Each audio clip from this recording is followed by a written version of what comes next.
Welcome to Rainbow Soul, part of the WLFE DB network, an explorative discussion about spirituality beyond mainstream religions. Hollis Taylor, author, psychic, astrologer, and alchemical mage, brings their non-binary perspective together with fellow drag king and trans man LeKross Ortiz, a Jewish Taino with spiritual background of exploration that has led him to an atheist perspective. Join these guys as they explore deep and difficult topics, all related to spirituality, offering a queer perspective and exploration of interesting topics and engaging guests to help explore conversations for the Rainbow Soul.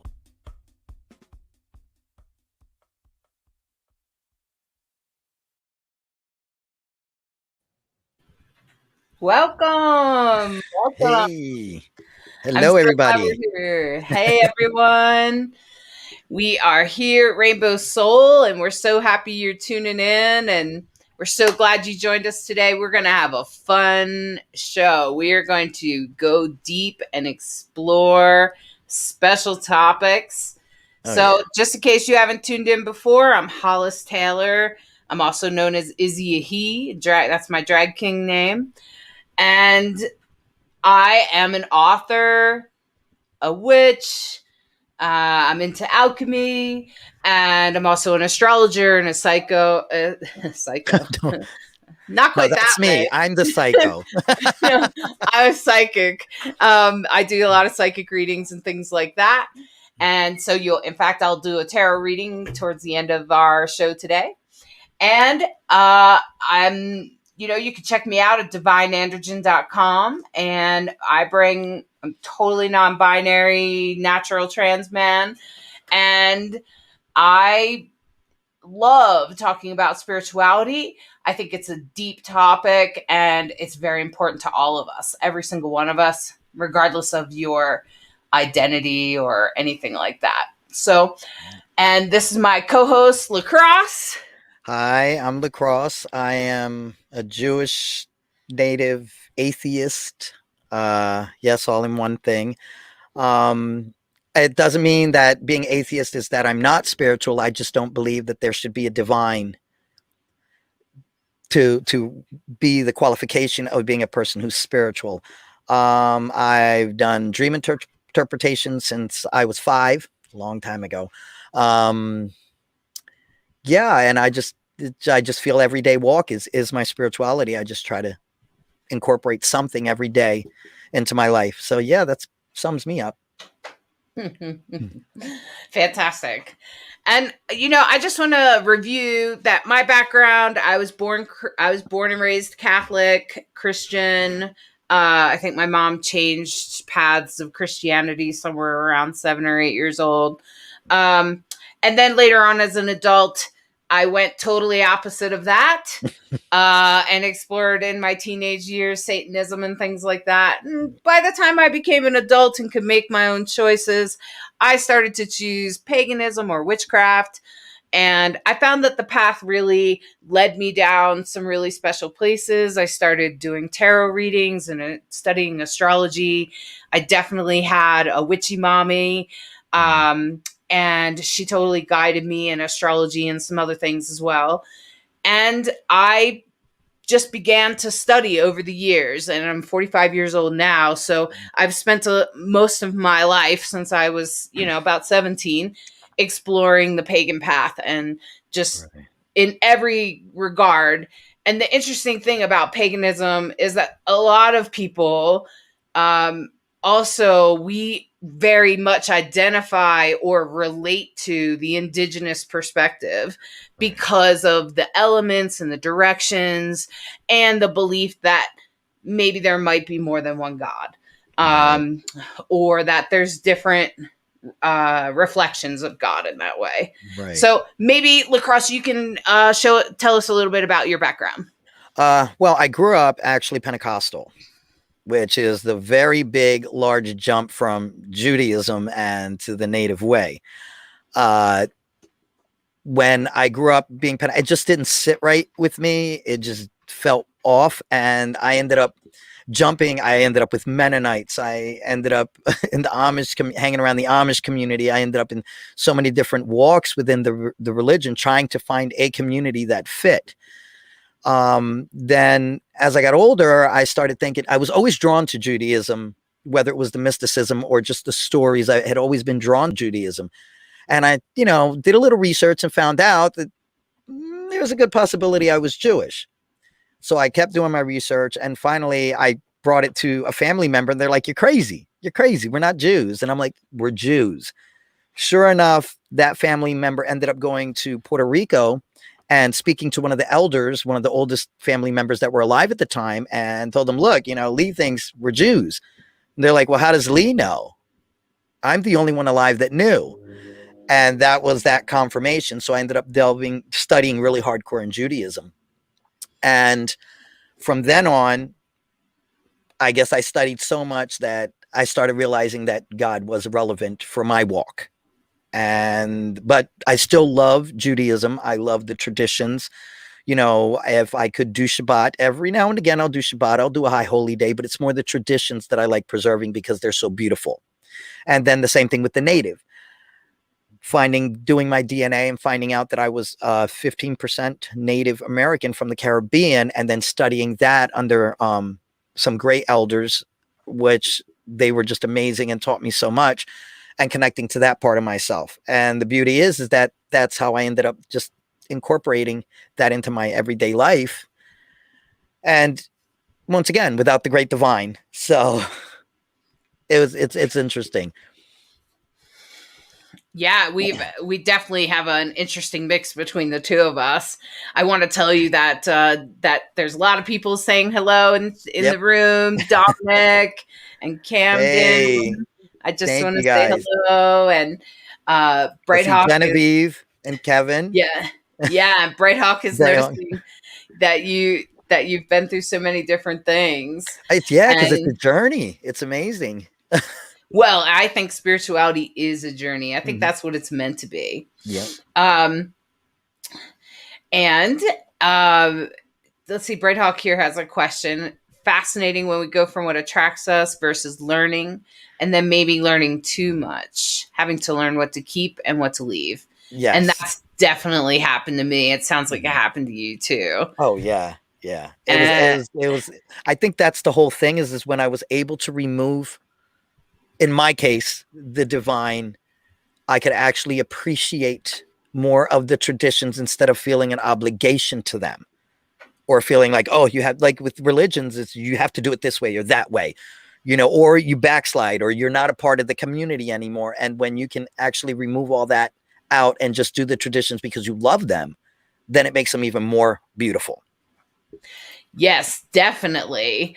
And I think there's just, for me, it was when I learned that Christianity kind of copied off the test of pagans, where they kind of like, oh, you mean it was actually a pagan thing first? It became more and more significant to me. And here's a great elder of ours, Penny Goody. I'm so glad you're here. Welcome.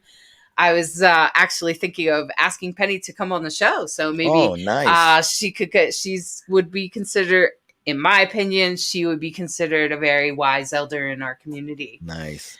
So today we are going to talk about what the question is, and this is really what I started with when Bright Hawk was asking, sort of what triggered it, is this question: what is God? Who is God? Where did that come from? Why do we have it? What is goddess? What is divine? And these are the questions that I was asking. And so I thought we would we could visit them today, but this time I would have your input, LeKross, and as well as our guest Belladonna, who actually is technically my drag wife. We performed together, and so but it was kind of ironic when I was like, wow, well, that's interesting. We have similar interests. Oh, And so I felt like we resonated with each other. So welcome, Belladonna. welcome. They are fabulous. Yes. Fabulous. And Bella has always been a brave soul for me because I've watched them perform drag in a sort of witchy way, like do sort of a witchy song in a community that I know is very uptight about this topic. Yeah. So anyway, Bella, why don't you tell us about who you are? Oh, my name's Belladonna. You can call me Bella for short. Let's see here. I could give you the same little back story that you guys were given. So I was raised loosely Christian, and even that, like even as a little kid, my mother, it wasn't so much like an important thing. It was just like one of those things where it's just like, oh, everyone else is doing it. Sure, we're Christian. So like that was it. And I never really actually felt connected with that. And as bad as it is to say, in my bedroom growing up, there was a little crucifix. Nothing special, nothing glamorous. There was a little crucifix, and I never felt comfortable having like this poor guy nailed to like this little metal cross in my room, and I would always take him down because I'm like, I don't want you hanging up there. Anyway, fast forward. So after a while, like I started searching for my own path, and I honestly think it may have been in school learning about I think like the Salem witch trials, and then at the same time even watching the movie The Craft with Robin Tawney, Fairuza Balk, all those lovely actresses.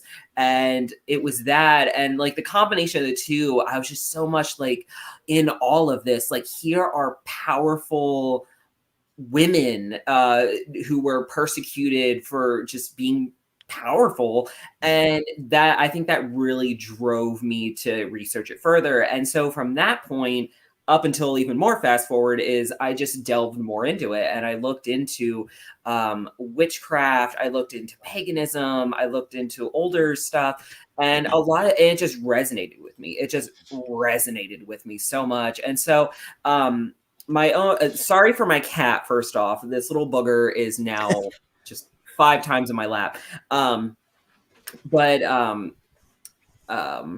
where was I going with this? Oh, so yeah, it very much resonated with me, and I very much like sought out more information of it. And so now I kind of call myself an eclectic witch, and where I feel like I feel it almost rude. It's just me personally. I feel it rude that like, why should I just stick in one lane? Like, I feel like everyone has this power and they do it in a certain way. I would love to pull either inspiration, direct usage from other cultures and other belief systems. And so being like an eclectic witch, I love pulling from different areas and learning so much about, everyone's different style. And so it was just like, that's how I love doing my craft, is like, oh, here's something from the native tribes. Oh, here's something from the pagans. Here's something from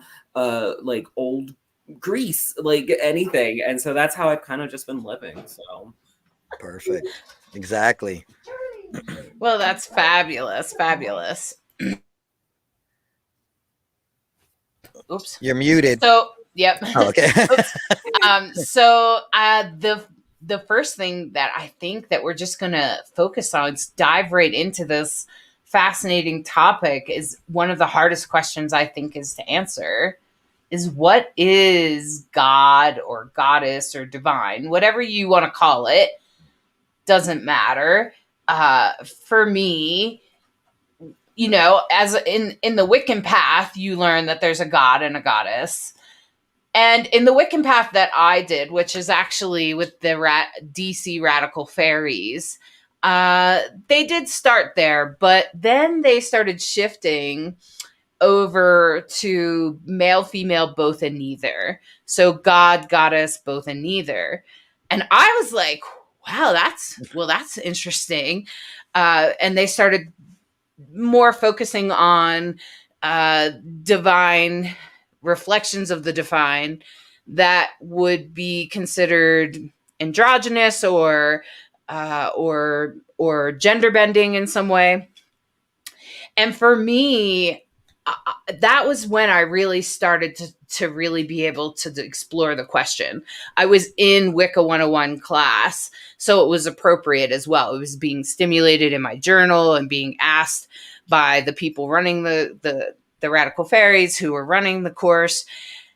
And at some point, I actually decided it was not some, like, Aphrodite is not sitting somewhere at the edge of a waterfall listening for your prayers or ready to fill your last spell that you asked her for or them for.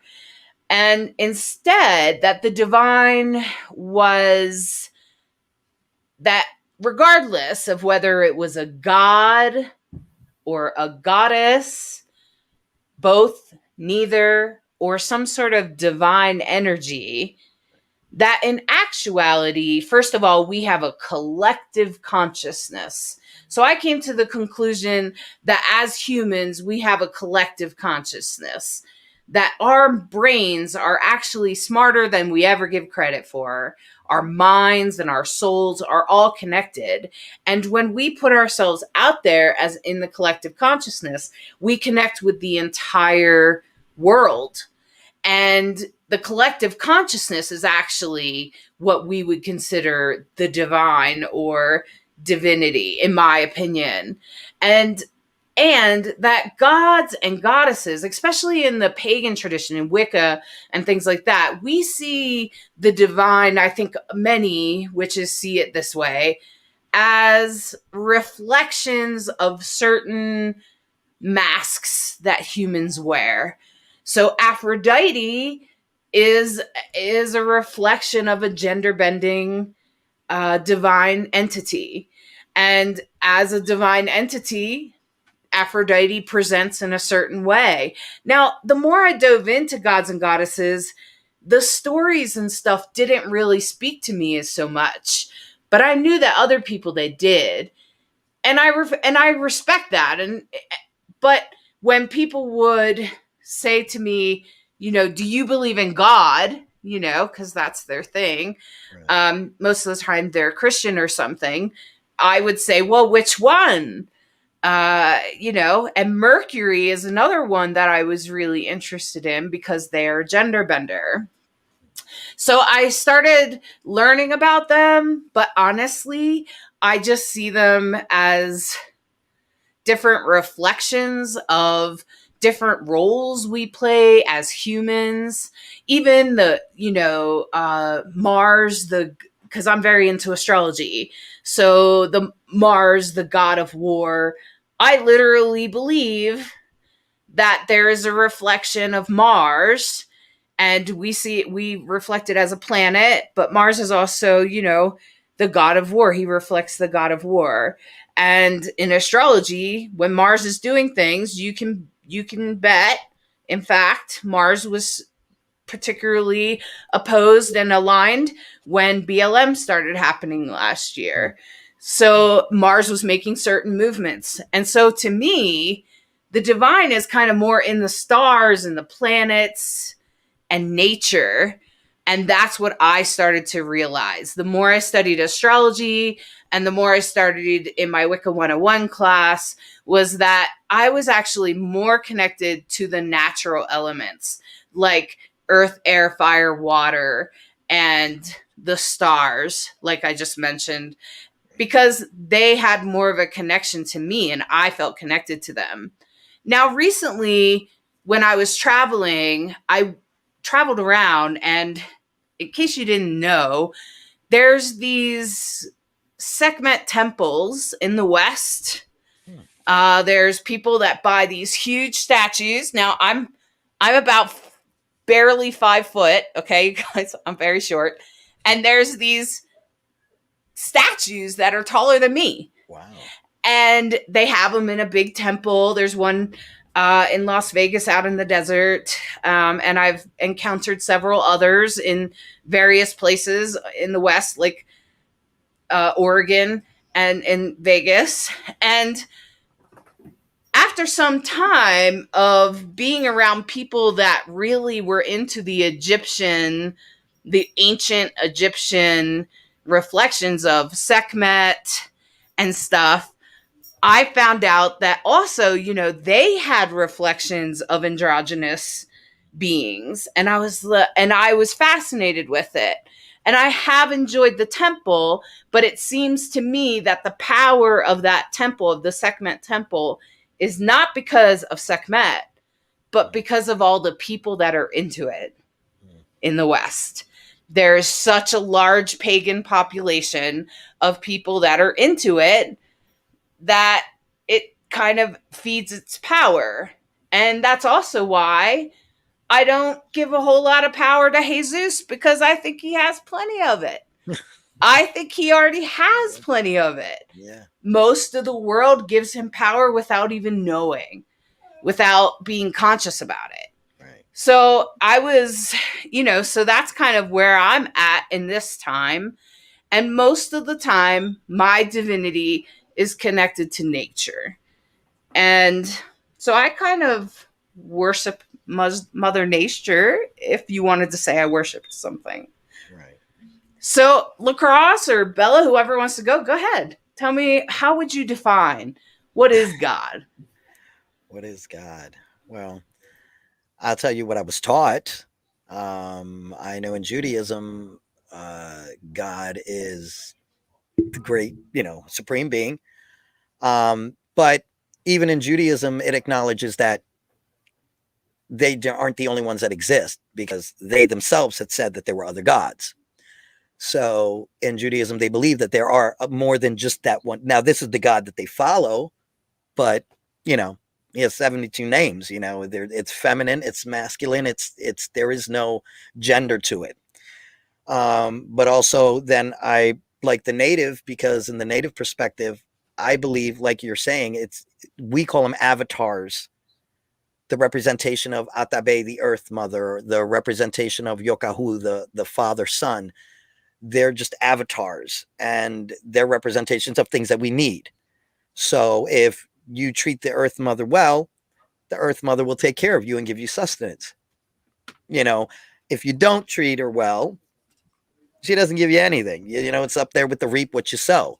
Now, my own personal belief, I think that people believe in God because I think we are the only species that know we're going to die. So we need a God, because we don't want this to be it. We want to believe that there's an afterlife. I want to believe that there's an afterlife. So I think that that's my belief, is that people need God because they don't want it to end. They want to think that they're going to continue. I believe that after you die, you continue because you become a form of energy source, whether it's to feed the dirt, whether you're going to be in a bird's nest, whatever, you're going to stay here. You're just not going to be in the same form. So I don't want to say I believe in reincarnation. I just believe your energy doesn't die. It's just science 101. Energy doesn't die. So with that being said, that's my belief system. So. Oh, I'll go next. You're on. I was into it. Let's see. The Divine. Divine was a drag queen in the 80s. Sorry, wrong thing. I personally believe that, like, with everything that is the divine is, I feel like everyone in some form knew, or at least knows, like, there is this presence, there is something there. And from the little research, not little, but like from the little research that I've done about it, it's crazy when you think about it, how, like, here are two different cultures in two different sides of the earth and they're both saying like a similar story, like different names, different little side stories, but like here are two different cultures who have never met, and here they are like, oh, here's this mother figure who provides. Here is this nurturing, powerful energy who provides you with this strength. And it's like, it's amazing how well and how similar like these two different sides, two different like stories are, if not from the same book. And so I love how I feel like everyone knows that there's something. Yeah. There's something. It's not a matter of like, this is the right one. It's everyone believes in the stories that they have to come, because I feel like everyone doesn't comprehend it at the same style, because sorry, my brain's trying to put all these words together, because it's like everyone has different names for these beings or these entities, and it's all similar stories, but like it's all the same kind of narrative, and I love that. So that's kind of what I believe, is that there is a entity, there's something, and whether it be something that as a collective we produce, generate, stimulate, and then that helps us, like it's so much to unravel, like when you really start like looking at like the little details of other things, because like from like the Greeks and the Romans, they've had like multiple gods and goddesses, and each one does a separate thing. And then you have like what is it, like in like native cultures, there's like there's earth spirits and energies, there's water, earth, and energy spirit, and there's all that, and they're the same, and it's in a way kind of very beautiful that we're all sharing this story, I guess. I don't know.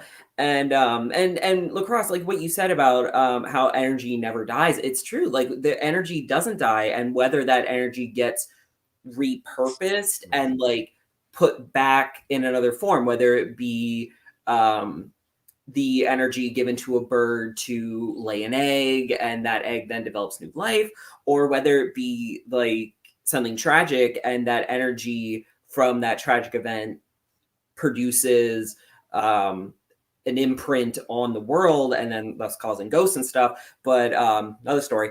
But like, it's just crazy how like there is this energy. And I think like that's what the divine is that it's this collective energy that is all around us, that if you're able to tap into it, you can harness, produce, and like not really bend to your will, but like to help aid you if need be. And I feel like that's a lot of what like magic and witchcraft and everything is. So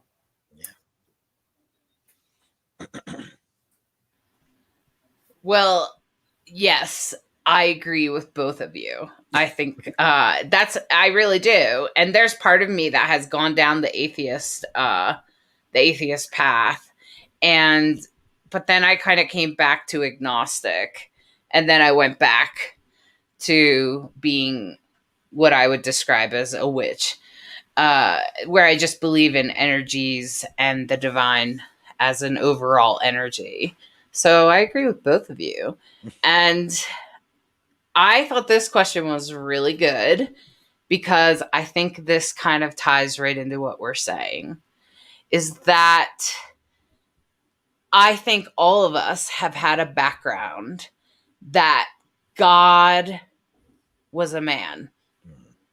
I mean, you can't, I don't know about Judaism, so you'd have to tell us, LeKross. Well, in Judaism, it isn't taught as a man. It is taught as multi-gendered, multifaceted, everything.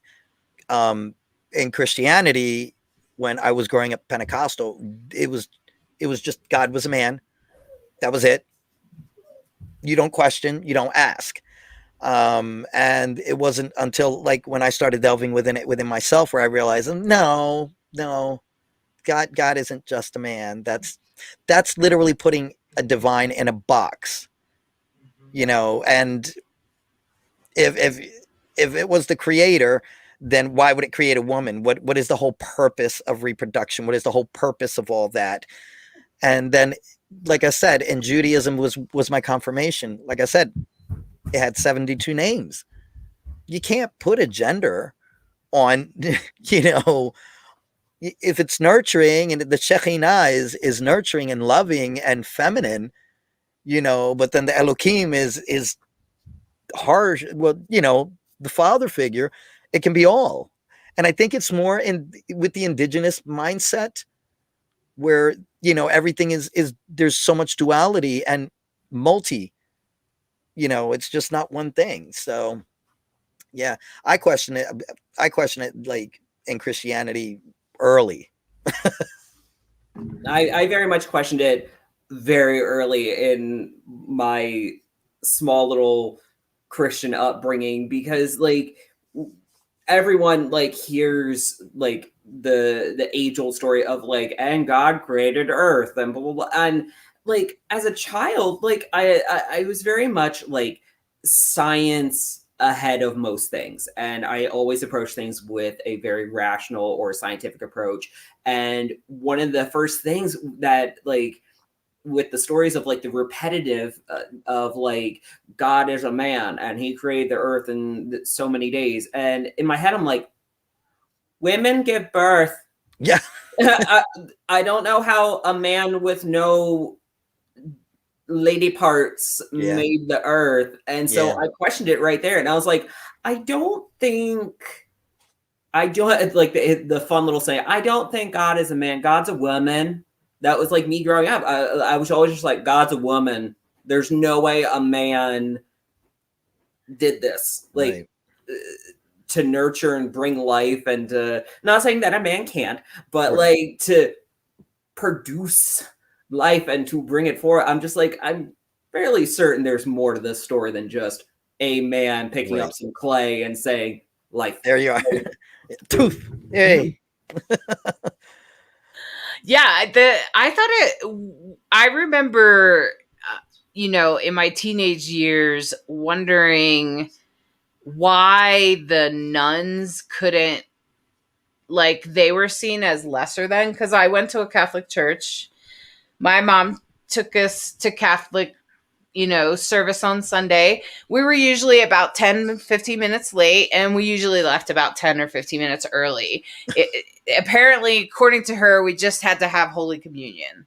It's the Catholic way. Right. And so for me, I was like, so what's the difference between Jesus and God? And I kept turning to the nuns, being like confused by why they were seen as lesser than. And in my delve into the other side, because I rebelled in my teenage years, I went exact opposite of Christianity, which was like Satanism, which is modern Satanism, which doesn't mean I cut people up or anything, just in case there's anybody out there that thinks that. It's more about power, money, and control, really. And nowadays, it's not even about that. It's about being who you are and following your own path. And it's really evolved, right? But back then, that's what it was. And for me, I was coming from a traumatic childhood.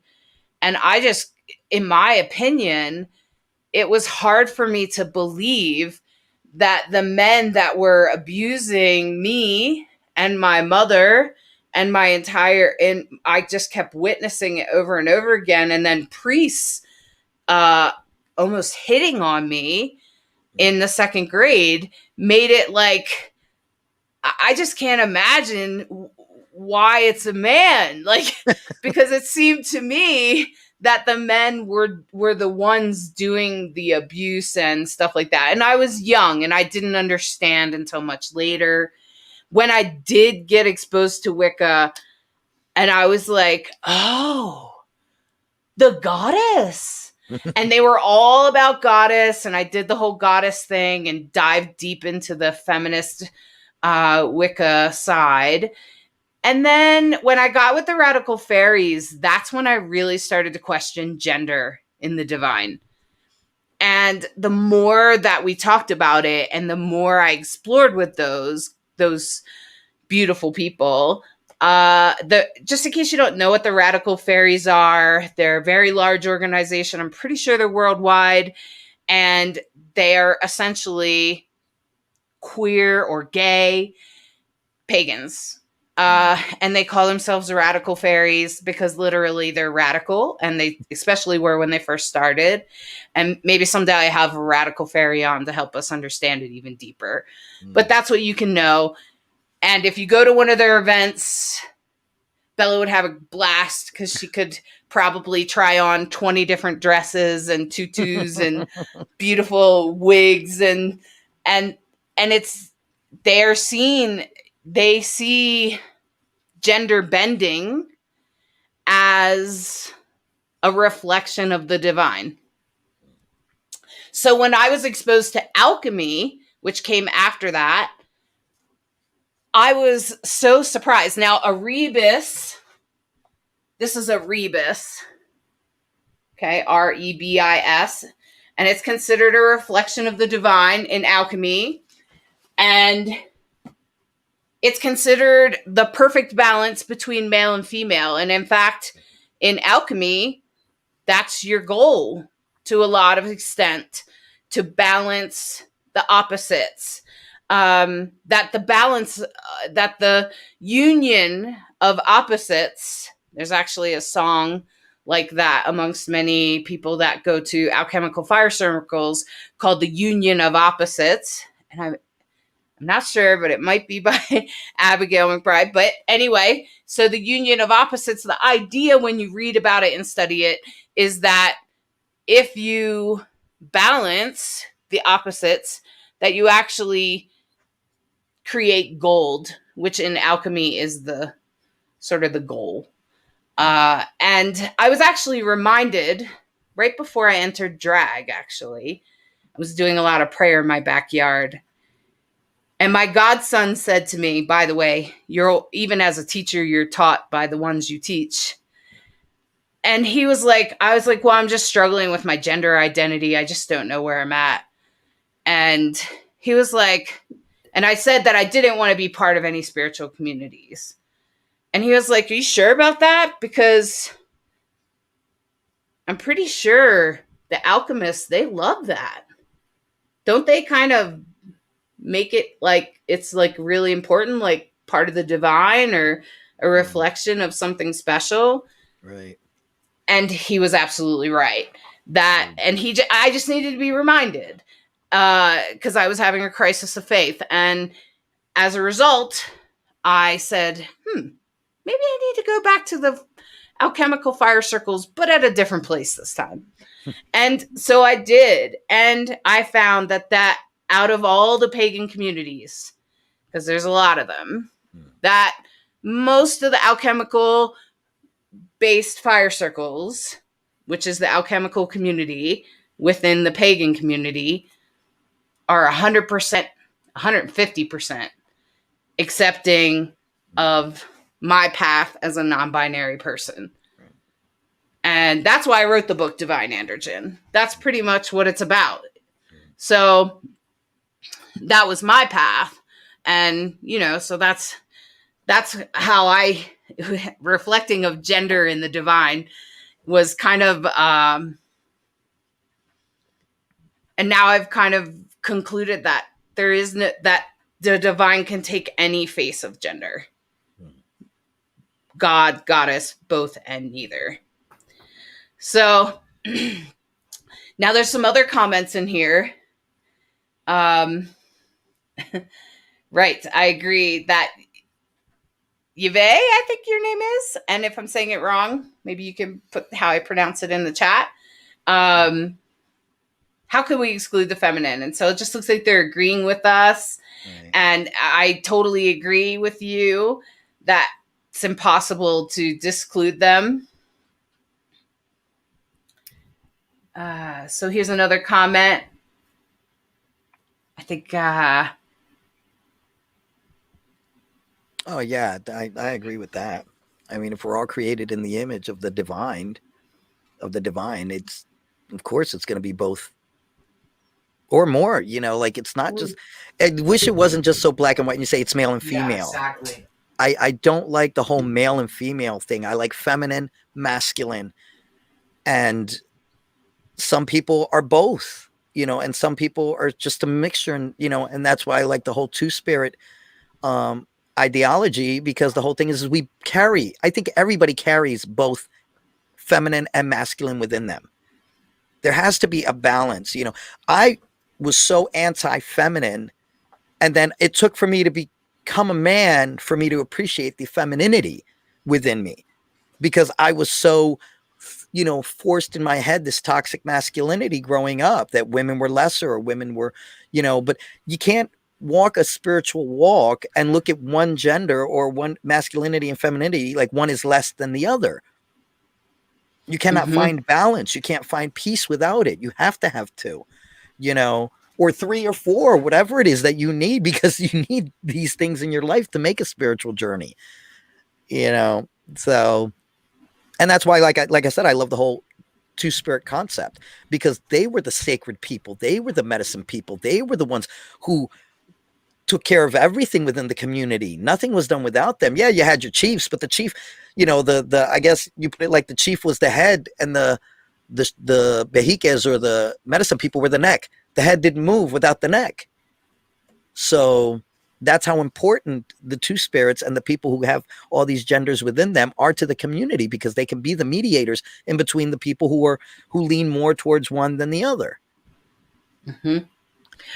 I was really moved by the people, the Hawaiian peoples, the Hawaiian indigenous tribes. When I got to visit Hawaii, I was just moved, because first of all, they have a name other than so Two Spirit is kind of a overall umbrella term for all indigenous tribes for the entire GLBTQ community. Right. Yet in Hawaii, they call their gender benders, regardless of how it happens, a mahu, Mahu, I'm pretty sure. And wow, I was just so moved by it, that they were so inclusive, and there's great documentaries out there where you can learn all about these things. I don't claim to be Hawaiian or anything. I was just exposed to the culture, and I was exposed to it in a way. I met an elder, and she was like, "Oh, well, you're trans. Well, that automatically makes you a mahu." And she called me a mahu. And I was like, I don't know. I'm not indigenous. But she was like, "But you're special regardless, because you have both, because you've been through both." And the interesting thing about Hawaii, if you haven't been there, is that when you get off the plane, the people working are like, I felt like I was at home. There were so many trans people that I was like, I'm pretty sure. Yeah, oh my gosh. And then they would have like little tattoos or other indicators for me that I knew that they were family to me. And I was just like, wow, how amazing for the indigenous tribe to have so many reflections. And apparently when the Christians came over, they were killing their mahu. And so they sent their mahu up to Pele in the mountains to the volcano to hide, because they believed that the mahu held all the magic. And that's how they sort of put it away, so that they didn't lose all their magic. Yeah. And thank goodness they did. And so now when you go there, it's like, wow. And you feel like you're at home. You don't feel weird like you do here on the mainland at all. It's very fascinating. Here's another. Okay. Yes. My friend Candy Brings Plenty. They lead Lakota-based sweat lodges for non-binary and trans people. Mm-hmm. Candy will be on the show in May. Right. And a buddy of mine, Quellen. And that's an interesting a connection with any other. And I assume, Quellen, you also mean like trees and nature, planets, things like that. So moving on, I'm going to bring up, where do you think God came from? Like, have you ever thought about where it came from? Oh. This might be close to answering that question, but as we were all talking, one of the things that popped in my head that I was like, oh yeah, I really wanted to say this was real quick is, I feel like with the divinity and everything, I feel like it reveals itself to people in a way that those people can comprehend its visage, or like what it appears to be. So it's something that may or may not actually be a physical or something that has like a form, but I feel like because there's so much energy involved with it, that the divinity kind of like you were talking about, Izzy, with like it paints a mask for people to see, to comprehend. So it's not just like, hi, I'm divinity, and then everyone's like in Raiders of the Lost Ark, where it's like, and I feel like that might actually be a close comparison, is like, I feel like if we probably were to try to comprehend the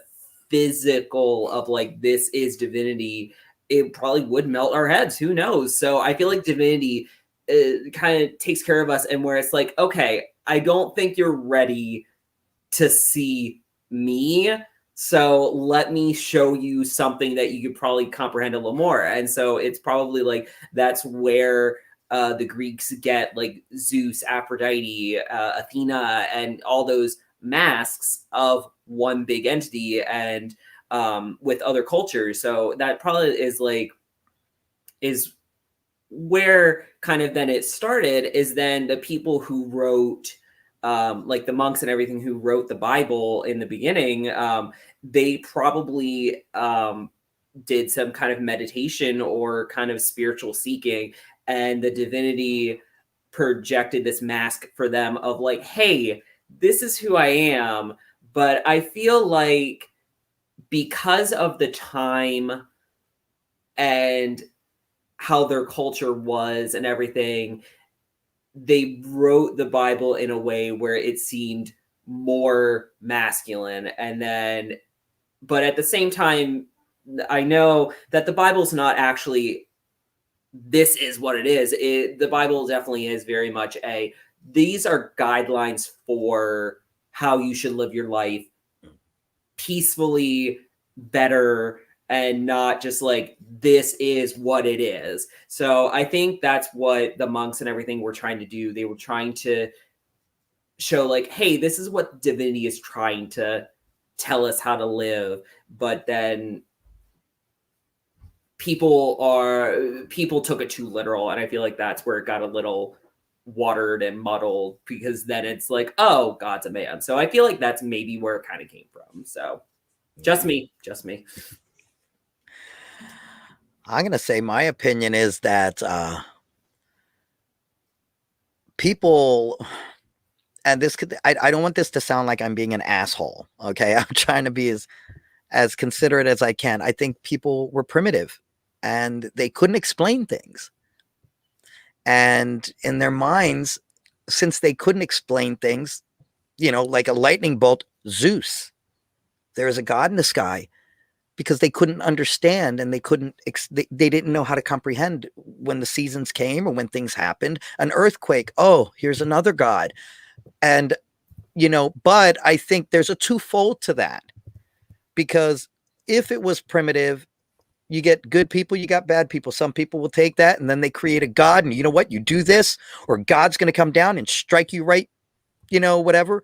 And then there were people who would look at that and say, oh, look at what that lightning can create. It created a fire, and we can do something with this. And they turned it into something spiritual that they could use in their life, but I think it's a twofold thing.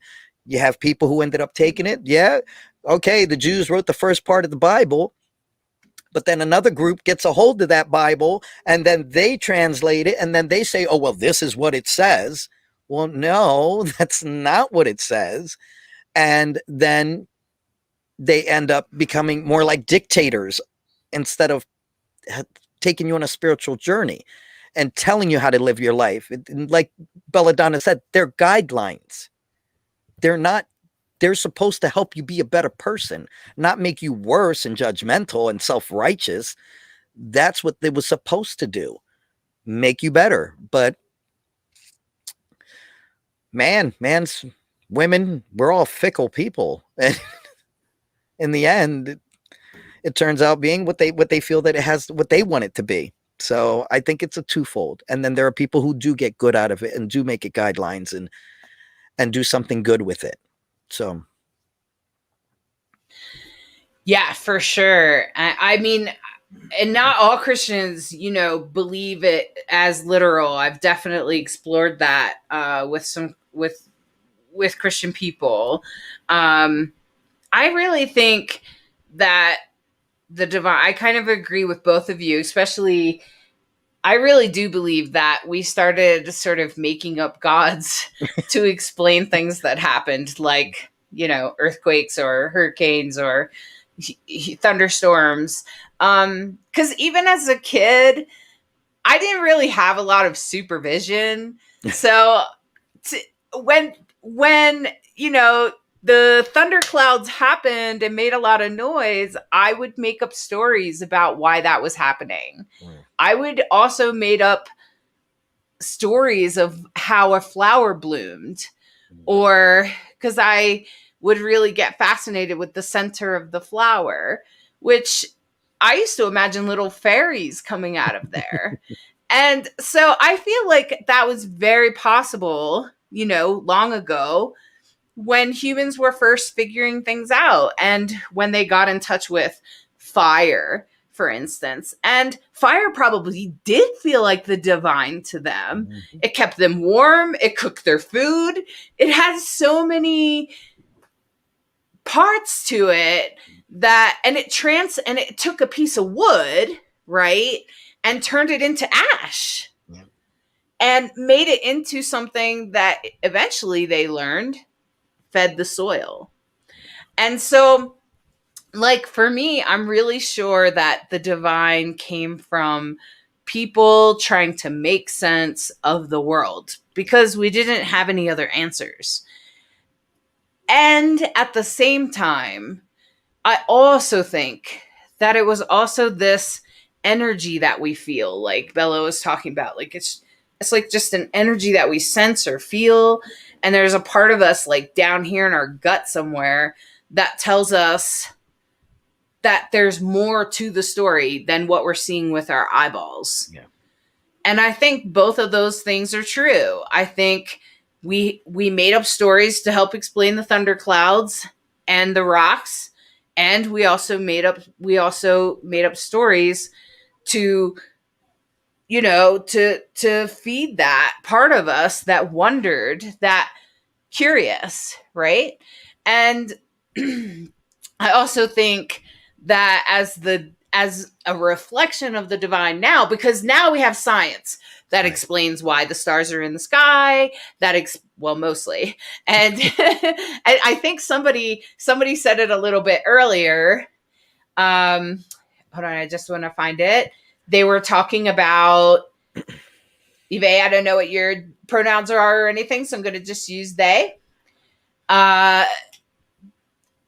Yes, I have met people Right. that believe the divine is aliens, and I don't deny what they're saying at this point. And I've even met people that think the divine could be like technology, Mm. the Borg, and things like that. Right. When you think of like Star Trek, you know, like the Borg, and I know people that think we're in a grand experiment of aliens, right? So I wouldn't put that past either. I wouldn't deny it either, because there's just you don't know. We don't know. No, and it would be foolish for Mhm. anyone to believe that we are the only life. Yeah. It is very foolish. I mean, with the science now, like we're finding microorganisms in frozen water on Mars. Right. And to believe that we are the only life out there, and like we are literally, I think it's just like, it's like we're a grain of sand on like millions of beaches put together. Right. And it's just like there are other grains of sand out there that are other universes, and to say that we're the only life, like It's almost arrogant, right? Yeah. To sit there and assume that we're the only beings in existence. It's almost arrogant, you know. I would totally agree, LeKross. Mhm. Yeah, it would be totally arrogant. Yeah. I totally agree with Bright Hawk here, and I think maybe this is the other reason we have God. Where did it come from? Is we had to give meaning to our life. Yeah. We had to define why we're here. There's something about the human soul that's actually pretty common, regardless of what culture you go to. Most humans wonder why they're here. Why am I here? What am I supposed to do? In fact, sometimes if you can't answer that question, it could lead you to suicide. Like, Yeah. I know that I personally was led to suicide because I felt like I had no meaning and no reason for being alive. So, and I think for me, the stars tell me what that is. The stars reflect me. And if you've ever had your astrology chart done, regardless of what kind of astrology it is, Right. if you look at it, most people go, oh yeah. And if you look, so here's a little hint for astrology people that can bring up your own chart. You can get it for free at astro.com. Find out where your north node is. That's your destiny. Mm. And it's not always about work. Often it's not. If it happens to be in the house of work, which is the 10th house, then yes. But it could also be about other things too. It could be about for me, it's in my identity. I was supposed to define myself as trans. I'm supposed to come forward and say, I'm non-binary, I need they pronouns. I'm supposed to come forward and say, I'm a reflection of the divine just as I am. And also to even name my path, which is divine androgyne, saying that as a person that has chose gender bending, regardless of how you come across it, a divine androgyne is a person that's defined their own path. And so I felt it needed a name, because you could call this person a priestess and this person, a priest or a monk and they all had these names. And I felt like I needed a name for my path. So my path is divine androgyne, and other people can take it. It's not just for me. It's for anyone that wants to be part of it. Anyone that wants to identify that way. And I think it gives my life meaning. And without it, I might not be standing here right now. Right. So did you find meaning in any of your spiritual growth? Like, did you find that your life had more meaning as a result? Honestly, I think like with letting it go gave me more meaning, because I don't do it to serve a higher power. And all the work that I do, or the things that I try to do, I'm not expecting, like, I don't expect brownie points to get into heaven. So it like literally took a load off of me and realized if I do good, I do good because it's just the right thing to do. Not because it's going to give me, I mean, I believe in karma. I mean, don't get me wrong. I mean, you do bad, it's coming back to you. But at the end of the day, it gave me such a sense of relief and not living in this constant fear of a great divine going to judge me. And then I could, like I said, look back on all my religious experience and native experience and say, okay, this is just beautiful. And I can see it for what it is. And it helped me in my life, but not worry about, like I said, somebody up there ready to strike me down every single time I do something. It just ended up giving me so much, like a weight lifted. So yeah, becoming an atheist was probably one of the best things that ever happened to me. It let you let go of that fear, that fear that they teach in the Pentecostal faith. Yeah. The fear of God. Yeah. So. Yeah. Well, we are halfway through, so I'm going to take a little commercial break. And when we come back, LeKross will hopefully be able to do a little dream interpretation or have something about crystals. And all right, so let's take a little break.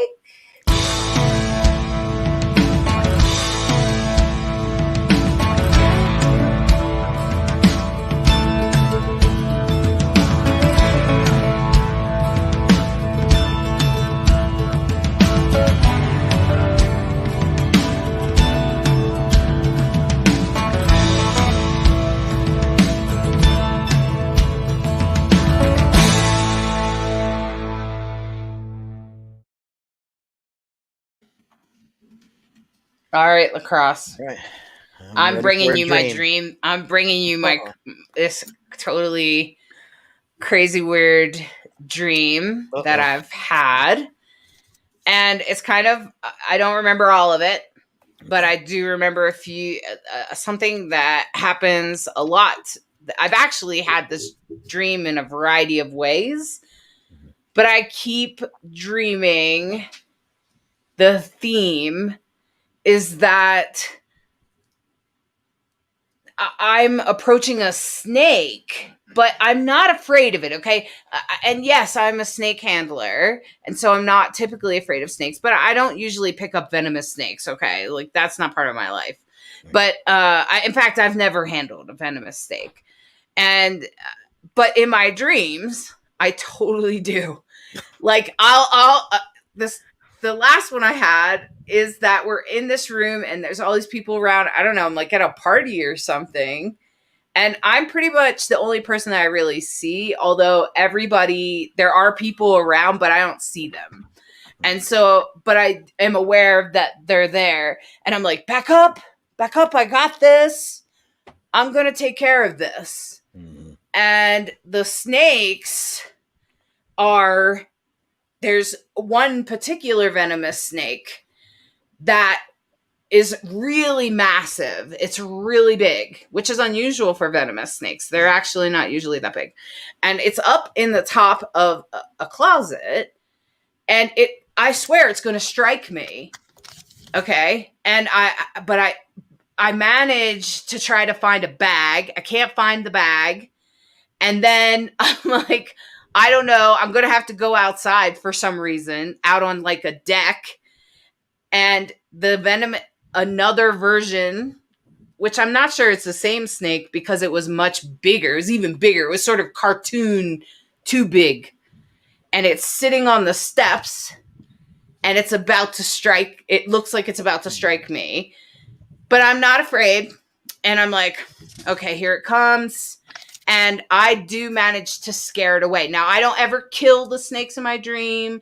I never am afraid of the snakes, but I do get rid of them somehow. Like I poke at them with a stick or come across in a way that makes the snake slither away. Mm. And this is a theme in I don't know how many dreams. Oh, this is a powerful dream. This is a very powerful dream. Okay. Okay, so we'll start at the beginning. Okay. It's a theme, something that's ongoing. Okay, it's a poison venomous snake. Now, although let's look at the snake. A snake that's poisonous or venomous, it's not that way because it's bad. So we'll remove that. It's not anything bad because venomous snakes, this is just something that they have. It's toxicity that they have to defend themselves. Okay. And when you think about the people that okay, no, I'm not going to go there yet. Okay. So you're at this party and you're warning everybody, look, stay back. I got this. That's you being the protector because you're keeping people back. You're saying, I got this. You're putting yourself in harm's way to protect those that are behind you. Okay. Now it's massive and it's in the closet. How iconic is that? It's in the closet. I don't think I need to explain that. We all came out of the closet. Okay. And here is this thing in the closet. And you're like, oh no, you're not going to be in my closet. You know, now I think that's very interesting, but then, you know, you can't find the bag, you know, so you go out on the deck. All right. This is just you just taking your journey. You know, you're not going back in the closet. So now what I find interesting is that in the next one, it's an even larger snake and you're poking at it and you don't kill it. And each time it's about to strike you, but you're not scared. Okay. Snake is basically your adversary. That snake is your adversary. And every single time that you poke at it and you slither away, and notice that the snake is just getting bigger and bigger and bigger. That means your job is going to get bigger and bigger and bigger because you have to protect more. You have a big responsibility to save people from that toxicity, which you do that with your book. You do that with this show. You do that in your everyday life, in every waking moment. You're trying to save people from this toxicity that's out there. You know, so that's a very powerful dream, but it's also showing you have a big responsibility. So that's what I'm getting from the dream. So when you poke, and you poke them and they go away. I'm sure we all have haters. We all have people who are just always going to constantly be at us and try and attack us and spew their toxicity at us. You know what? And you do what you do. Poke you, go away. You know, get out of here. I don't have time for this. I have a job I have to do. And I'm removing that toxicity. So I think it's a huge responsibility and it's a very powerful dream. So, wow, that's really powerful. Yeah. That's really interesting because I've always just been like, why do I keep dreaming about snakes? But then what do snakes represent? Change, constantly change.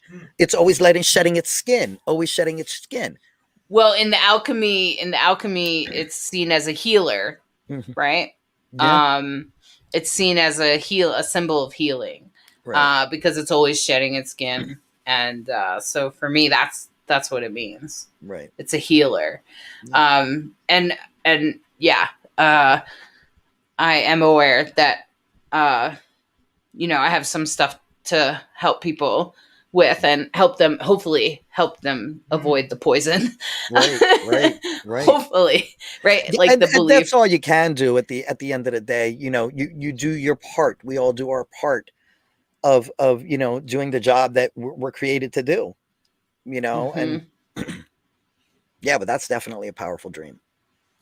Wow. Well, thanks so much. Now explains why I keep dreaming about snakes, especially repetitive dreams. You know, I don't know if any of you have had repetitive dreams, but when it happens over and over again, you have to start to go, what is going on? Yeah. And the astrology right now makes many of us repeat dreams. So if you guys have a special dream for LeKross, make sure you bring it to the next show. Write it down, jot it in your journal. Try to remember it. Do what you got to do. Because if next time in the show, I'm going to ask in the beginning of the show if anyone has a dream to get it written in the comments so LeKross can look it over during the commercial break and then try to interpret it for you. So let's bring Bella back out. This conversation has been so much fun. Thank you for interpreting that beautiful. That was beautifully done. Well done. And let's bring Bella back out. Woohoo! By the way, Bella, someone said that you are fabulous, that your makeup is fabulous, and I'm looking for it, but I can't find it right now. That's my best magic trick yet. Well, so I think I was looking at some of these comments here. Let's see here. Quellen. Let's see here. So, are you describing properly and improperly using a tool? I'm not sure what Quellen was referring to in the moment. Do you remember? I don't remember exactly what you're saying. Maybe you can be more clear, Quellen. And let's see here. I just want to go through these comments and get caught up real quick. And now I'm trying to remember this person. They told me Nilo. Okay. So Nilo's been chatting in our thing about aliens. That's a good question. That's a good question. That's a great question. We don't. We don't. Humans don't. Humans don't exist. Nope. Okay. And by the way, Nello, it's your North Node. Node. Node. And it might be just called the node. It's actually an asteroid in your astrology chart. But I think it shows up in the basic astro.com free chart. And I thought this was interesting. Huh. The size Star Trek to me was really made you ponder. It made you think about things especially the next generation. Like when they visit a world and the world does not believe in anything existing beyond their planet, that they think anything beyond their planet is actually God or the divine, whatever. I think they called it God, or a version of God. And so Picard had to pretend that he didn't come from another planet. And they had to keep the whole thing secret except for with the government people. And I used to wonder if that was a reflection of the United States and maybe many places here on Earth. Because I feel like if you told the general population that aliens had landed and they have new technology to present to our culture, I'm not sure our culture could take it. That's an interesting point. Would if the aliens landed on our planet and said that, if something like Star Trek happened, like, I don't know if you've seen that episode, but it's The Next Generation.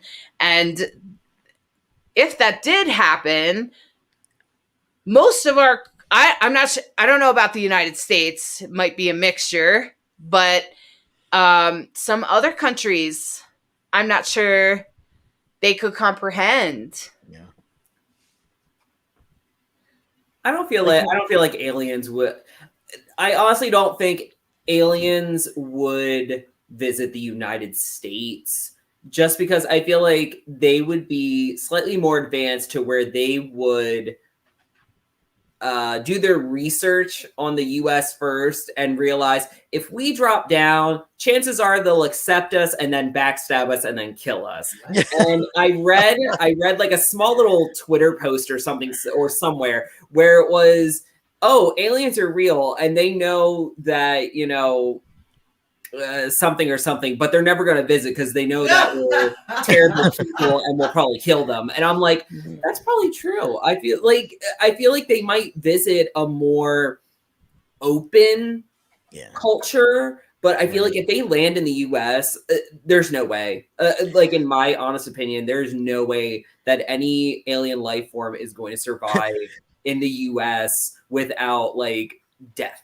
And it's sad because I feel like they tried making contact and they realized they're probably not advanced enough to accept us. So they aren't showing or allowing themselves to be shown.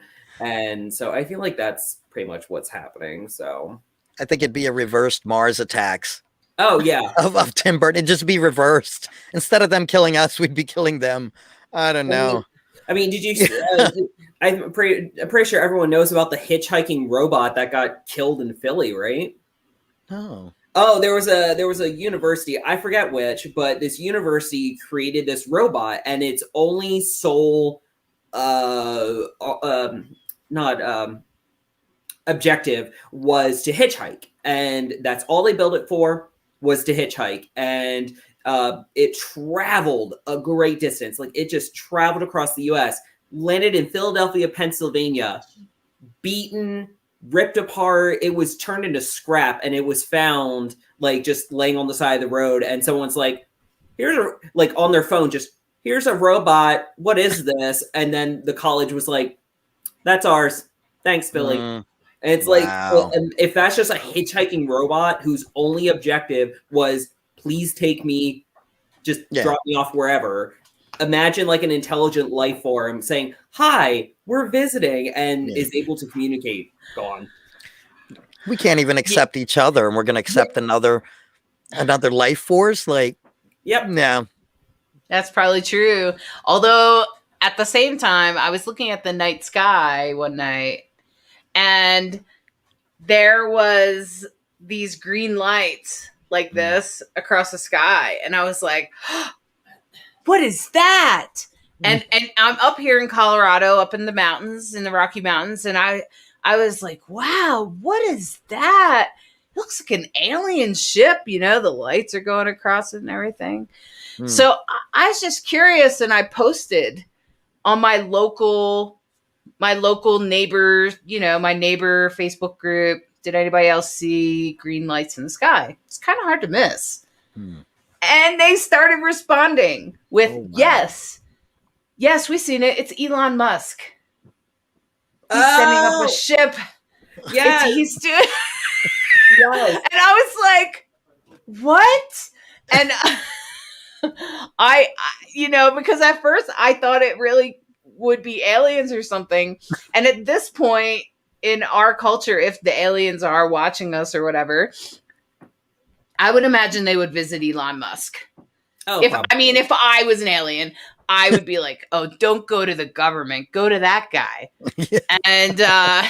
And see what he has to say about it. And, or see if he can help us, you know, bridge this gap. Because there's probably, I actually think that for aliens, they would want to study humans because we're kind of an interesting creature, really. We have awareness beyond ourselves, which is, you know, other animals don't always have that. An awareness beyond ourselves. We have most of us have a belief system. We have a culture that influences each other. And, you know, overall, humans are a pretty interesting lot. And even the fact that we war all the time, that the fact that we try to kill each other and can't accept each other, even that is fascinating. It's like studying, you know, people in prison. You know, there's scientists out there that want to study those people. And so I often wonder if Elon Musk knows something we don't know. And for the record, I wanted to mention, wasn't it in the 30s or 40s where they did the War of the Worlds radio show and the whole country went into hysteria? Oh yeah, like, that was. I think that's what would happen. The War of the Worlds, I think it was. Yeah, it was War of the Worlds. It was by, I know this guy's name. I hate it. I hate that I can't get it off my head. But it was. And it was a radio show. Yeah, it was just a radio show, and it was just a radio show. But the way he broadcast it and the way it was performed, everyone believed that the war was already being invaded. The world's already starting being like destroyed. And and it was like crazy that everyone believed this. And then he was just like, Orson Welles, that's it. I knew it was going to bug me. Orson Welles, the way he did it. And then he's like, hey, that was just a story. I just like, it's not real. And everyone's like, what? And just to like, imagine how the world just panicked for like this one evening that the world is literally coming to an end just because of a radio show. Like it's amazing. So I really don't think it would be any different. I don't think it would be any different today. Mm-mm. I have two. I really want to bring this up because now that we're talking about aliens for a hot minute, my two occurrences that give me my tinfoil hat status that I believe aliens are real. besides my like knowledge that like it's impossible that we're the only life. Besides that, at a very young age, I swear I would wake up to abnormal bruises and marks on my body. Like there was one spot on like my arm where it was like a triangle of dots. And then after a while it faded and left. And I was like, I was abducted in my sleep. I was abducted. I knew it. And it would happen a few times. And I swear I was abducted and I don't remember it. And then this other part, I was in a parking lot and it was just dark enough to where I could see the night sky. And I was looking up and I was staring up at the stars. And I noticed there was one like blip of light within the stars. And I was just watching. I was like, oh, look, a little traveling comet, whatever. And it went like whoop, whoop, whoop. Like it just went on like, like a path. And I'm like, that's not a comet. Like it's changing to like it's going. And then it just like off and just went off into the darkness. And I was like, so those are my two like moments where I'm like tinfoil hat mode. So and isn't it interesting? I'm often fascinated at the folks that believe in aliens and stuff, and they're also Christian. I'm also fascinated at the Christians that are into like tarot, astrology, mediumship. Even I've had as a medium, I've had people come to me that are clearly Christian, and I'm flabbergasted at it because I'm not really sure how you get there, right? If you have the Christian perspective, but they do, Because I mean, if you're a Christian and you come from the Christian perspective, I'm not sure how you would believe in aliens. Oh yeah. Yeah, but they do. Yeah. I ponder. I'm not things that make you go. It's like here are people who have like this deep Christian beliefs, and it's just like, and yet the same token, it's like, can you talk to my dead aunt, or like, can you like this and this? And it's just like, well, don't you believe that your dead aunt's in heaven with God? Like, that makes me like confused. And I'm just like, but I mean, who knows? Yeah. And interestingly enough, Quellen said a few minutes ago about have aliens been in the US? Ask the natives. And I do know there are some indigenous tribes that do believe in aliens, and it's not unusual for them at all to believe. And and I don't know if there is or isn't. That's my, I don't know. Yeah, that's.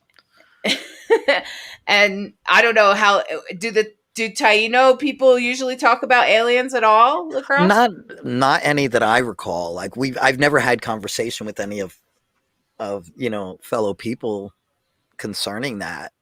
Like, I don't know. We're just trying to figure out, like, trying to stop being colonized.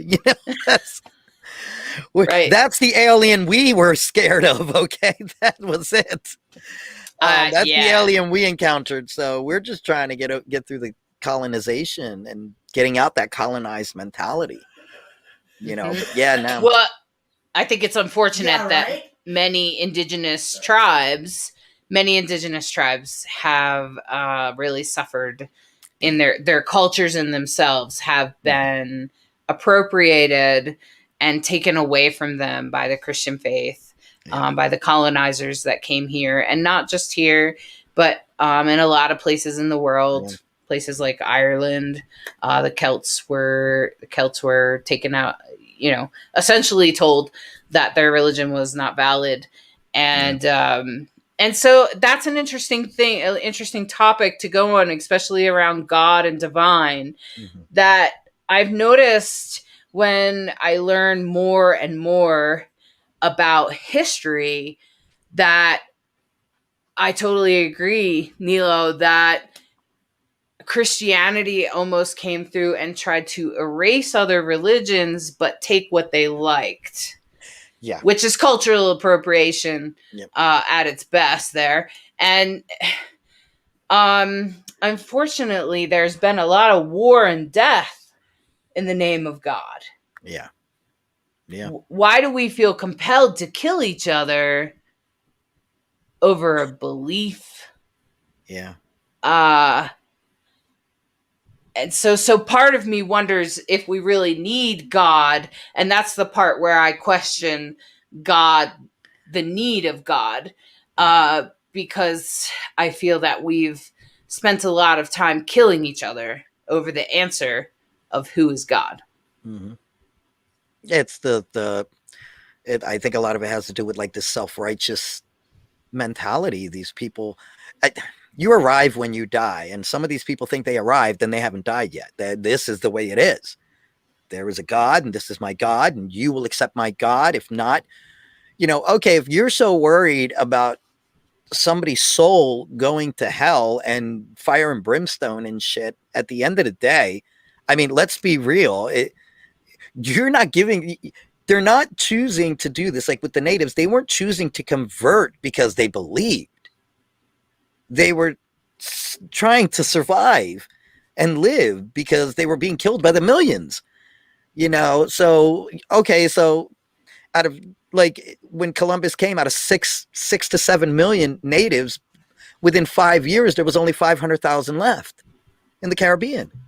500,000 in 5 years. That's almost 1 million a year he was killing. To convert how are you going to convert somebody and kill them? Like, that just doesn't make any sense. Like, what kind of God do you serve? So I don't know. Yeah, it's questionable for sure. And we've been fighting over it for a long time. Yeah. And so that's the part of me that questions the whole need for it anyway. Right. Do we really need to fight over this? Like, is it worth anyone's life? And I don't know. I don't want to roll that die and say that killing this person or whatever is worth it for my God. I don't know how we got to that conclusion.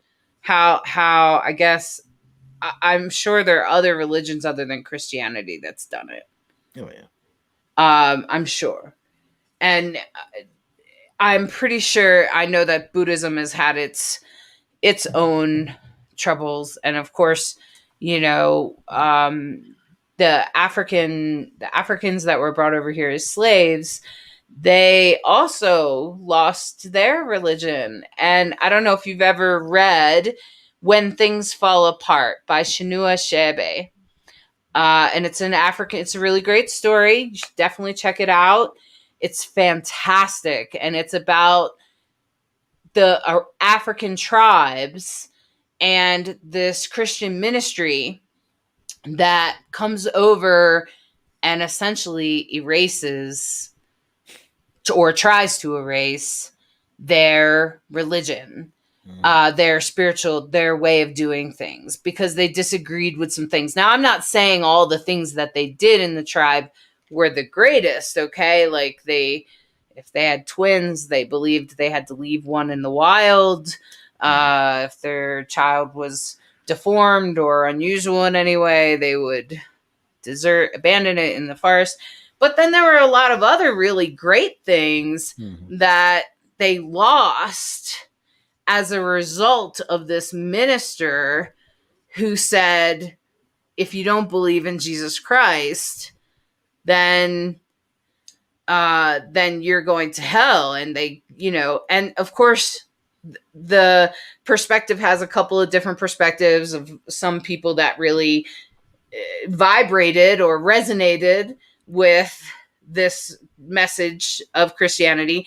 And then some other people in the tribe that were like, no, we don't resonate with that. And you're trying to get rid of our religion or our spiritual faith. And it's a really profound book. I read it in college, and then I wrote a paper about it. And let me just say, my conclusion was that we all needed to mind our own business about spirituality. Exactly. And that we can't go around telling people that they're wrong because of what they believe in. And that that the Christians seem to be ruining perfectly good cultures. Yeah. And my teacher tried to mark my grade down a little bit because of that conclusion. And I actually had to go to superiors and fight it out a little bit because I was on the Eastern Shore of Maryland, which, if you know anything about, it's a fairly conservative area. And I had to fight it a little bit because I thought I deserved a full A. Because otherwise, she would have gave me an A-, my teacher. And from my perspective, it seemed to me that, and I don't know that the story was written that way. I don't know what Chinua Achebe meant when he wrote that book, okay, when he wrote that story. But to me, that was what I took from it, was that these Christians had come over and completely disturbed this tribe, whom was functioning otherwise, and confused them. They were also very confused as a result. So I don't know if you have any stories like that, but I had one. I don't do well with people knocking on my door, bringing me the good news. I have a real problem with that. And usually when they answer, my first answer is like, I'm Jewish. I'm not interested. And they'll continue. And my first thing is I'm like, look, if the Jews were blinded for your sake, then leave us blind. If we were blinded so that you could have salvation, then leave us blind, and respect that. Because at the end of the day, the supposed God you serve came to us first. So we still have a plan. There's still a plan here in your perspective. And then after that, and they're like, oh, and for the record, I'm an atheist, so leave me alone. It's like I end it with that, I'm just like, I have no patience or tolerance for people who's going to go out of their way to purposely tell you you're wrong, your belief system is wrong, everything, it's my way. And because basically at the end of the day, I think I've mentioned this before, you're saying my soul is wrong. You're saying that me as a human being, just my basic existence, is wrong. And how dare you think that you have the right to say that to any human being? Because guess what? There are people out there who think you're wrong. But I'm not condemning you. I'm not sending you to this hell because I don't agree with you. I can politely say, well, I don't agree, and agree to disagree. And I don't understand why that can't be reciprocated. So it's very frustrating. But yeah, no, I don't work well with that. So I think it's on you now, Bella. I really haven't had too much experience of other people telling me that I'm wrong. I've had people, when they ask me of my beliefs and stuff, I tell them, like, I'm a witch. Yes, I practice magic. These are the things that I believe. And there have been, not a confrontation, but they've been like, oh, that's the devil's work. Oh, that's this and this. And I have to correct them. And I'm like, first off, if you don't like it in the first place, why are you still talking to me? Like, you should just mind your business, get out. And I just explained to them, like, this is the false information that you were fed. Like, it's not about demons killing babies and signing my soul away in a book. Like, it's not about that. Like, it's not for me. It was an expression of power and being able to do stuff for myself and taking charge of the world and taking control of what's around me for my own needs and purposes. And they wouldn't so much hear that. And then I just want to jump back real quick because of I know we were talking about how like people were being killed for their own beliefs. And yes, and then at the same token, here are these other like Christian pushing people who put these negative stereotypes and stigmas on other cultures for what they believe in. If we can't kill you, then we're going to badmouth what you believe and turn you into the most hated people ever. And it's like with and the best example is with Islam. Like, people, if you go to any person on the street and be like, what are your thoughts on Islam? People are going to be like, oh, they're terrorists. Oh, they're wacky, crazy. This is what they believe. And it's like, no, if you actually sit down and like it, not so much study, but if you look into Islam, it's beautiful. It's about loving. It's about like, no, it's about loving yourself and allowing yourself to be humble with who you are and to be one with everything around you while still taking control of your life and everything. And I'm probably doing a very bad example of describing it, but like, it's not what the major Christian pushers have made it out to be. And that's the same thing with like native cultures, like in Africa and with the native tribes here in North America. It's seen as very savage, as very like, whoa, they do crazy drugs and they get hopped up and they're running around deserts or the prairies or the plainlands and they're, you know, half naked in the woods and they're, you know, praying to these crazy wackadoodle gods. And it's like, that's not what it is.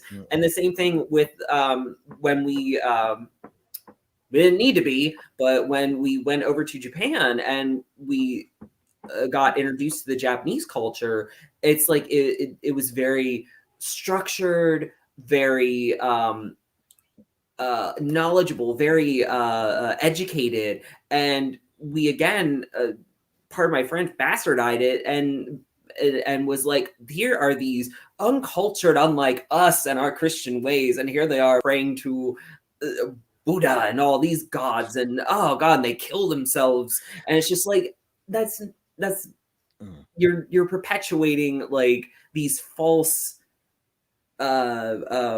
ways of life just to make yourself and your religion better when it's not. And that's what I've always hated about like the people who say like, oh, Christianity is the best. It's like, no, you're ruining it. So I mean, honestly, let's be real. What other religion goes knocking on the door? Like, does a Jew ever come knocking on your door, or somebody, or a Muslim ever come knocking on your door? I have the good news.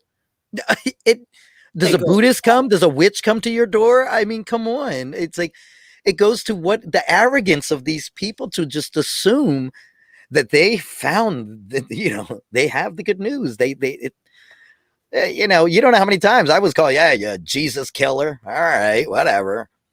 I didn't kill him. It wasn't me. I don't know what you're talking about. You know, but yeah, it's crazy. Wow. I just can't okay. Call you a Jesus killer. I'm just like, what? He was a Jew. He was a Jew. He's the king of Jews, and you're saying that a Jewish person killed him. Okay, cool, thanks. We just said he wasn't our king. That's all we said. If you really read the Bible, that's all we said. He's just not our king. It's not our guy. You know, sorry. Now, here's one of my favorite discussion buddies, Quellen. I really love this. I had to look up what diasporic meant, which is refers to Judaism when the dispersion of Jews outside of Israel from the 6th century BC, when they were exiled to Babylonia until the present time.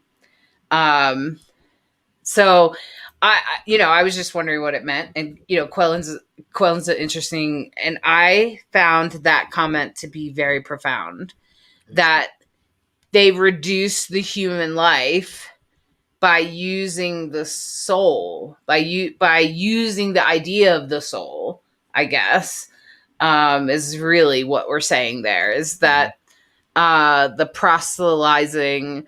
And I don't think it was just in the Jewish faith. I think it was probably For many groups, probably everywhere, with the indigenous people and African and all of the tribes and all of the people that have been, removed from their land. Or, I mean, the Africans ended up, I don't know if you know this, but a lot of Afro-Caribbean religions, you can look them up if you'd like, they are essentially a mixture of African gods and goddesses and,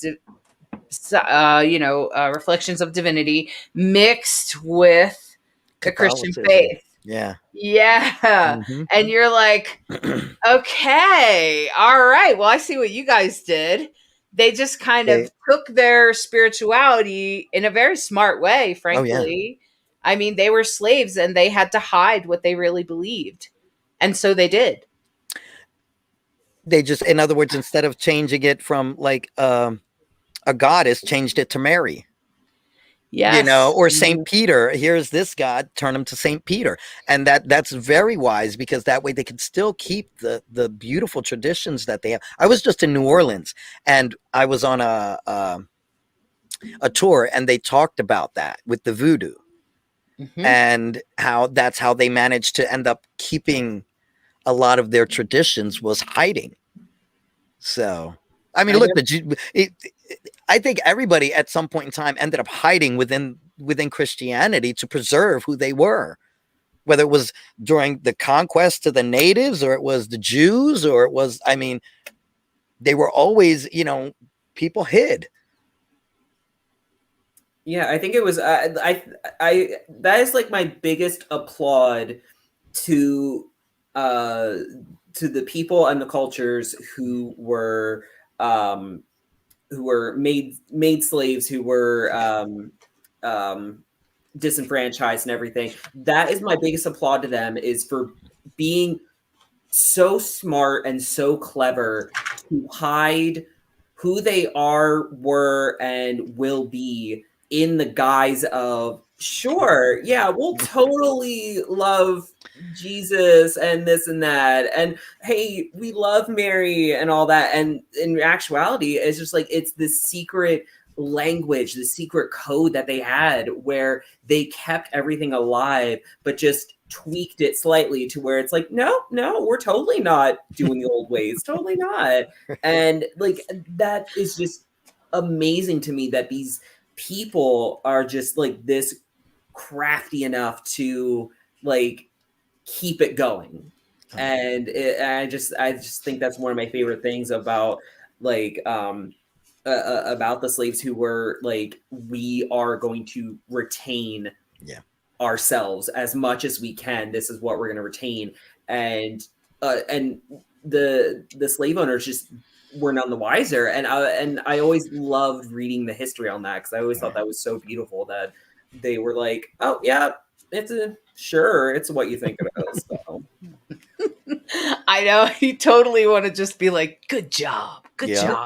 I mean, that was probably the best they could do in the situation, and it's sad that, indigenous people and African people that have African descent and all of these different people have completely lost their culture. It's quite sad, actually, because I feel like we've missed out, because I believe in the diversity of things. Like, I'm truly a rainbow lover. Can't you tell? Everything's rainbow. And so the reason is because I think every color has its purpose. I think every reflection of our culture is important. Of every human, it has something special for the world. And that even if it is that they, do things that make the world fall apart. And that's certainly happened, right? You know, certain leaders have stepped forward and totally ruined things, and tore and ripped down our the way we do things. And so as a result, we're having to rebuild. We're in the middle of that right now. Yeah. And that's the other thing. I'm going to say that the three of us, along with the rest of our LGBTQ community, all of us had to come out of the closet. At some point, we had to come out of the closet. And thank God we can. Because think of our ancestors 100 years ago that couldn't. That had to hide to be queer. That had to hide who they were and what they really meant in the world. And in that, I'm just going to say that we're brave too. So give yourself a pat on the back, because I'm sure even all three of us had to come out of the closet, right? Bella, you had to come out of the closet. Yeah. Okay. Mm-hmm. So at some point you have to come out of the closet. Maybe now we might be raising some kids that don't have to come out of the closet. Right. Maybe. I don't know. I had an interview not too long ago with somebody, and I had asked them about their coming out story, and they're like, I don't have one.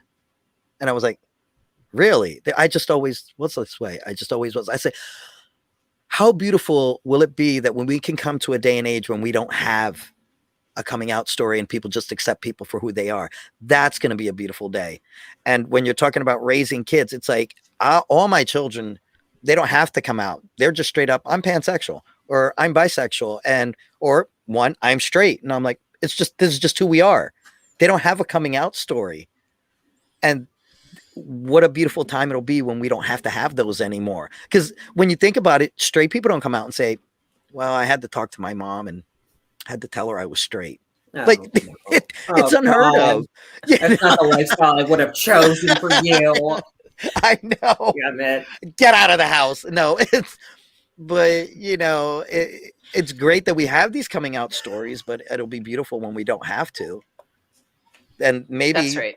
That's where, if we can teach people more about spirituality instead of religion, then that'll be less of that going on. Yes. And those will be the days. Yes. I know a young person that I'm friends with that is now, I think he might be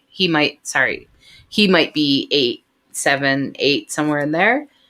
And when he was 5, as far as his mom knew, he was a girl. And then he told his mom that he was not a girl, that he was a boy.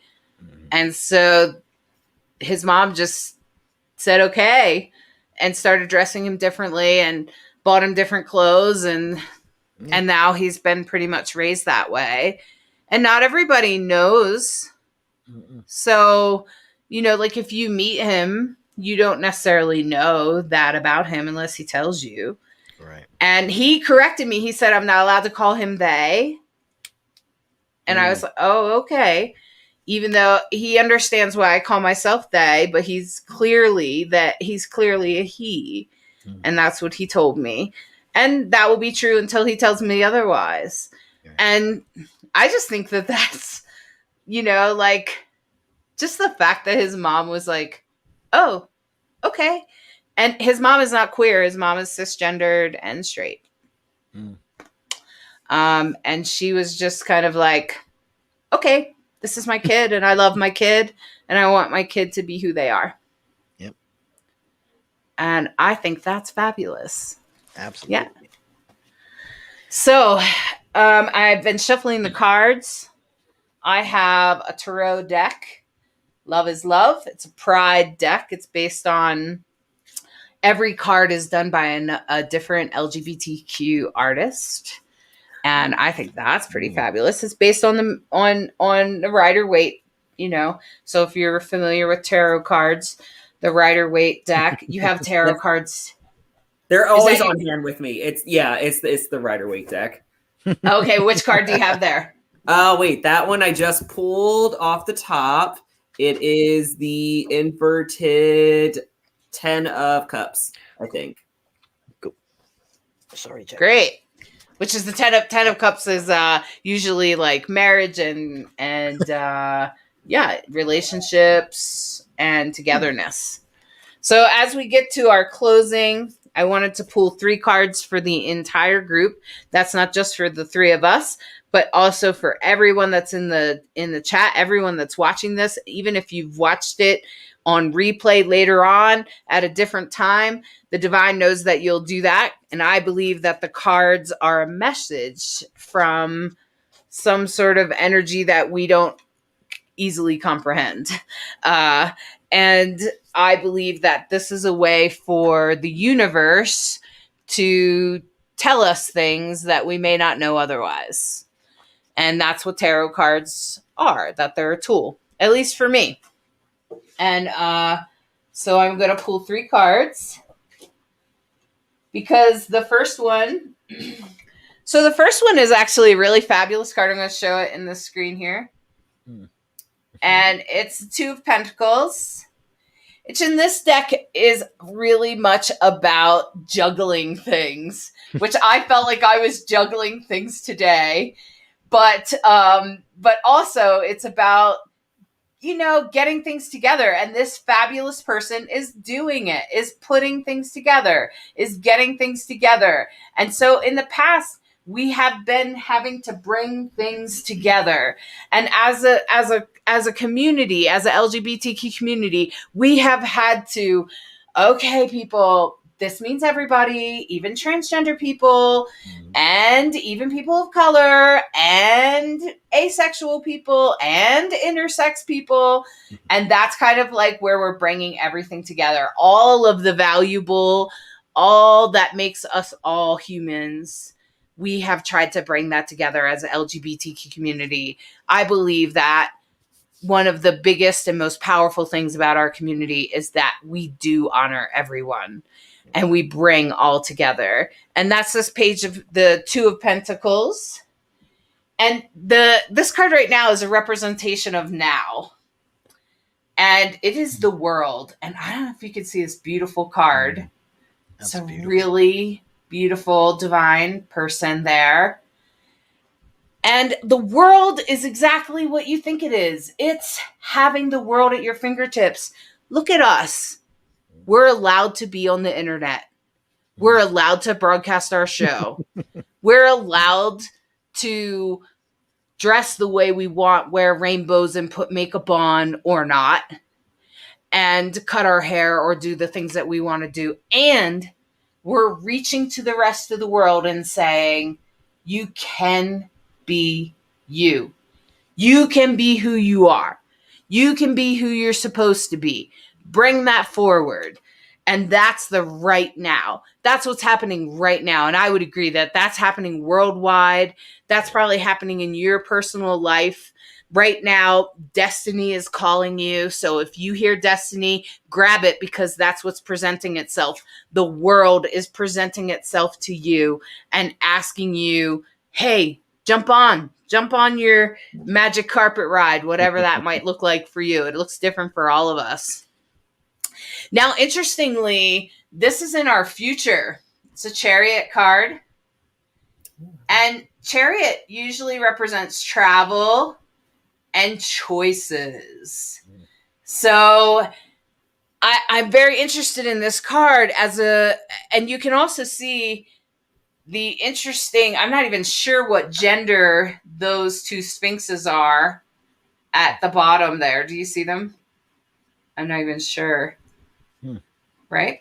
And so, but the fun thing about the Chariot card is that it's about choices and travel, movement. It's about moving things forward. I really believe it that the LGBTQ community as a whole, worldwide, is meant to lead humans to love and accept each other as we are. Because we practice it all the time. We've been at it for a long time. See, we were just reminded of that from the divine. We were just reminded, the universe just said, you've been doing this for a while. You've been bringing things together and showing the value in everyone. And even we've celebrated, as the LGBTQ community, we've celebrated everybody, drag kings and queens. We celebrate cross dressers. Even if you have to be in the closet, we still love you just the way you are. And that's why this past summer, you've seen the LGBTQ community stand with people of color. And that's why you see the indigenous people be able to call them, to be able to have the Association for Two Spirits, and to celebrate all of us. And right now, embrace the world. So if you've got a message, you're out there, you're a queer person, bring your message out, because it's being called forward. We need you. We need all of us to come forward, and our allies that stand at our side and say, there's nothing wrong with queer people, knock it off. Those allies are just as important to us. We need them too. And I think allies are called to a special path because they stay in their own identity as cisgender or straight, and they also support transgender people. You know, I know some really special people in the witch community that are, straight, cisgender, but they totally will walk away from a temple that refuses to let, for instance, trans women become high priestesses. Okay? Because she knows that that's not right. That transgender people are just as valid, just like that picture of LeKross with "I exist." We can't be erased, and we never will be. We will always be here. And so I want you all to remember, our future is moving forward, and you will have choices. Make the choice. Choose the path that fits you best. Be as authentic as you can, because your authenticity is a gift. And we need you. We need your authentic side. And that's, I believe, what the LGBTQ community represents all the time, regardless of whether you're spiritual or not. Most of us represent authenticity to the best of our ability. And I think we're always growing into it, right? So I hope you enjoy that reading. And I offer professional readings. You can find my information about that at divineandrogyne.com. You can also buy my book there, divineandrogyne.com. And this is the end of our show. So I want to thank you, Bella. Thank you so much for coming and chatting this crazy topic with us. I'm just a pretty face. Well, I'm a face. Being you, though, because you have a specific perspective, and I appreciate it. And shoot, ever since we danced that I think it was Samhain Halloween, and we did Crazy Morticia Adams, that fun show, and you've been my drag wife for a while, and of course the Ouija board dress totally gave me, I felt like I had a friend at Pride, that even I was a witch and queer. Yeah, there was plenty of queer friends, but hey, there's another witch around. It's awesome. So thanks for coming on. Oh, yeah, it was great having you. It was great having you. I had a blast. Oh, it was great seeing old faces too. It would be so great to have you back sometime. I'm sure we'll find some other topics that you're interested in. And LeKross, I want to thank you because I totally appreciate your unique perspective on the world. And spirituality, the whole thing. I appreciate your atheist perspective, and I'm glad you bring it. Well, I like that I can hear other perspectives of people who aren't atheists and make me think like, wow, you know, it's beautiful that God does work for them, or a divine does work for them.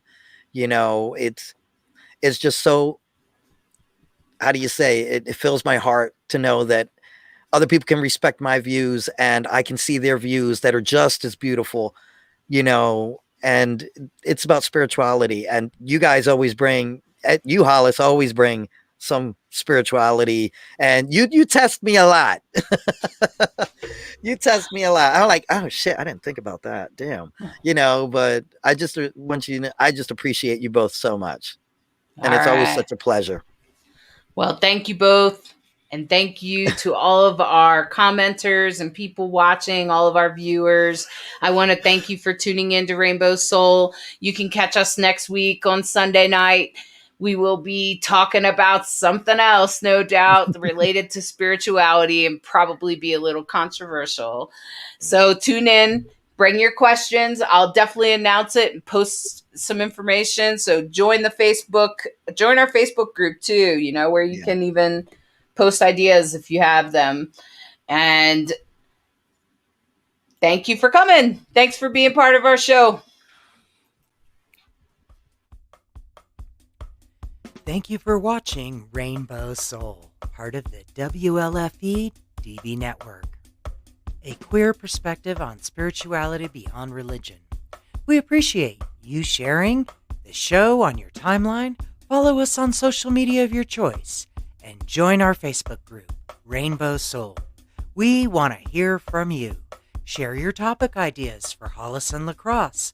Explore upcoming shows and interesting guests.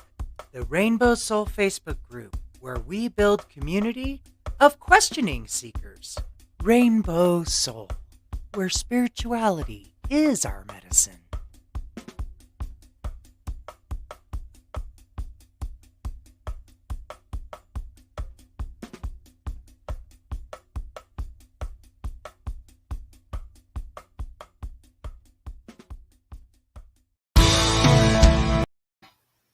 Who did that commercial?